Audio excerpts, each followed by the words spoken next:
রাত তখন প্রায় 12টা। বাতাসের ঝাপটায় ঘরে ঘরের বাঁশের বেড়াগুলো থরথর করে কাঁপছে। আদম চাচা ঘরের এক কোণে হারিকেনটা একটু বাড়িয়ে দিলেন। পেটে ক্ষুধার তীব্র জ্বালা। 3 দিন ধরে তিনি শুধু পানি খেয়ে আছেন।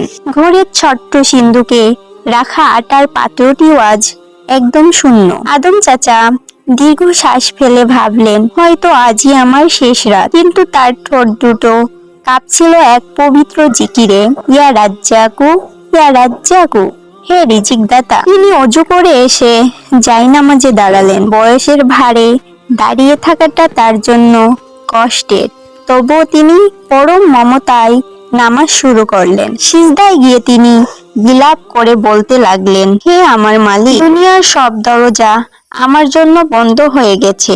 আমার শরীরের শক্তি ফুরিয়ে এসেছে, কিন্তু আপনার রহমতের উপর আমার বিশ্বাস ফুরিয়ে যায়নি। আপনি চাইলে আসমান থেকে আমার জন্য রিজিক পাঠাতে পারেন। আপনি ছাড়া আমার আর কেউ নেই। তার কান্নায় জায়নামাজ ভিজে একাকার হয়ে যাচ্ছিল। তিনি জানতেন না আসমানে তার এই আর্তনাদ কবুল হয়ে গেছে। অন্যদিকে শহর থেকে অনেক দূরে বাস করতেন জায়েদ সাহেব নামক একজন ব্যক্তি। তিনি একজন সফল ব্যবসায়ী, কিন্তু আজ রাতে তার চোখের ঘুম নেই। এক অসহ্য অস্থিরতা তাকে যেন জ্বালিয়ে দিচ্ছে। বারবার তার মনে হচ্ছে কেউ একজন খুব কষ্টে আছে, কেউ তাকে ডাকছে। জায়েদ তার স্ত্রীকে ডেকে বললেন, আমি আর ঘরে বসে থাকতে পারছি না। আমার মনে হচ্ছে এখনই আমাকে বের হতে হবে। তিনি কিছু না ভেবেই একটি বড় ব্যাগে তাজা ফলমূল, গরম খাবার আর কিছু নগদ টাকা গুছিয়ে নিলেন। গাড়ি নিয়ে তিনি বেরিয়ে পড়লেন এক অজানা গন্তব্যের উদ্দেশ্যে। রাস্তাটা ছিল দুর্গম।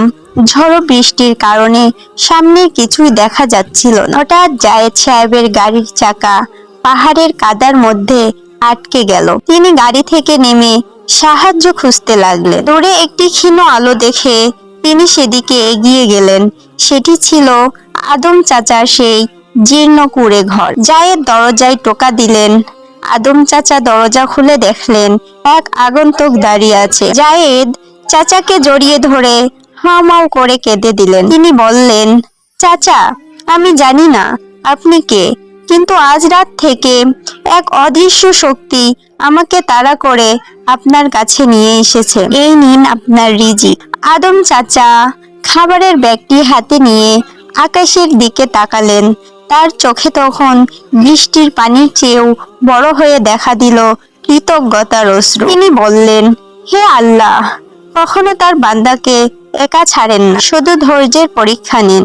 প্রিয় দর্শক, আমরা অনেক সময় বিপদে পড়ে হতাশ হয়ে যাই, কিন্তু মনে রাখবেন আল্লাহর সাহায্য অনেক সময় এমন দিক থেকে আসে যা আমরা কল্পনাও করতে পারি না। আপনার সিজদা যদি খাঁটি হয়, তবে পাহাড়ের ওপর থেকেও আল্লাহ আপনার জন্য সাহায্য পাঠাবেন।